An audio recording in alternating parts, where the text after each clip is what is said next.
Well, we got a new, tiny yet handy feature in ChatGPT, and this is something that actually has been around for quite some time on a platform like Gemini, but only recently we got this feature on ChatGPT.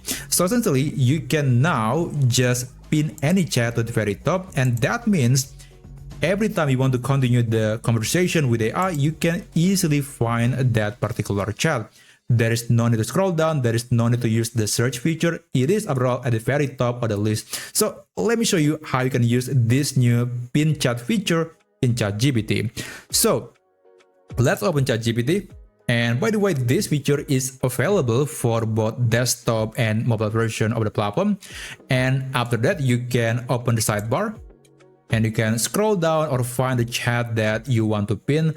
So let's say I want to pin perhaps this one that says PC upgrade options. I'm going to click this three dot icon and I'm going to click pin chat. And if I scroll to the very top, it is now here.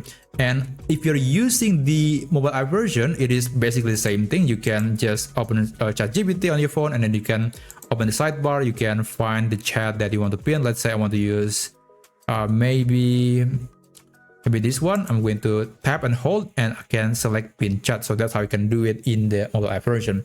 But there is something here that makes the pin chat feature in ChatGPT to be different than the one in Gemini. And in my opinion, I think the Gemini's implementation is more intuitive than the one in ChatGPT.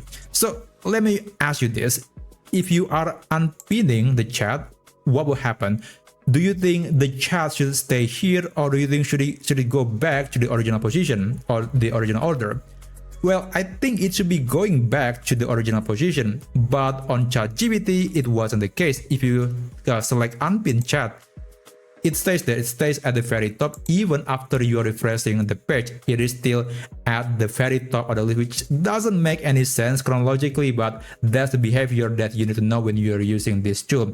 Again, on Gemini, it makes more sense. If you unpin the chat, it will go back to the original order. And I think that's just much more logical than the one in ChatGPT. But hey, that's not a big issue. It's always nice that we have this new update on ChatGPT. So yeah, that's how you can use the new pin chat feature in ChatGPT. Thanks for watching and I'll see you on my next video.